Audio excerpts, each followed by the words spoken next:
L'étude de marché. L'étude de marché n'est pas réservée aux entrepreneurs qui souhaitent lancer une nouvelle activité. Elle est essentielle pour tout type de projet.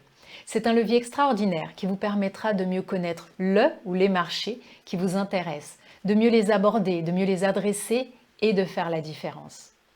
Peu de personnes prennent le temps de faire ce travail et passent à côté de nombreuses opportunités. C'est l'occasion de vous démarquer grâce à votre excellence. Et croyez-moi, il y a moins de concurrence. Vous avez tout à y gagner. Cette étape peut vous permettre de confirmer le projet professionnel qui est déjà très clair pour vous, ou bien vous aider à faire le tri dans les différentes options que vous envisagiez. Voici les clés d'une étude de marché réussie. 1. Lisez des articles et des livres en lien avec les secteurs d'activité, entreprises et métiers qui vous intéressent. C'est une évidence, mais peu de personnes le font.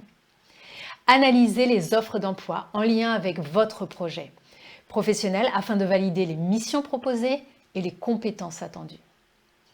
Questionnez des professionnels qui exercent déjà des métiers qui vous intéressent. Je recommande à tous mes candidats que j'accompagne dans le cadre de coaching ou de formation cette étape qui est essentielle, car l'herbe n'est pas toujours plus verte ailleurs.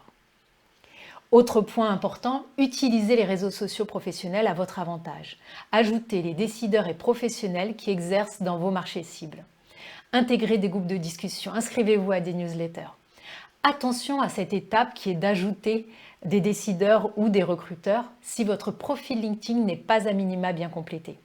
Évitez de les ajouter, votre image pourrait en être affectée par un ajout trop hâtif. Toujours sur LinkedIn, vous pouvez aller voir les profils des professionnels qui exercent le ou les métiers qui vous intéressent et analyser leur profil, formation, expérience, façon de se présenter.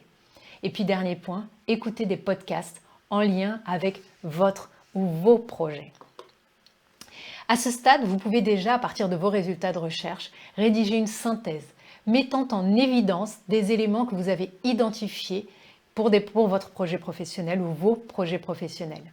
N'hésitez pas déjà à faire le lien avec la première étape du processus, qui sont vos critères et ce qui est important pour vous, voire non négociable. Le marché de l'emploi est constamment en mouvement et ce processus s'est accéléré ces dernières années. Que vous souhaitiez rester dans votre domaine d'activité ou en changer, cette étape vous permettra de bien comprendre les tendances du marché, ses besoins, ses potentiels d'évolution et la place que vous pourriez occuper. Cela vous évitera de chercher un poste dans un métier ou un secteur potentiellement condamné à disparaître ou en profonde mutation. Par ailleurs, cette connaissance pourra être également un élément différenciant lors de votre entretien d'embauche, mettant en exergue votre maîtrise du marché. J'espère que c'est plus clair pour vous. C'est à vous de jouer.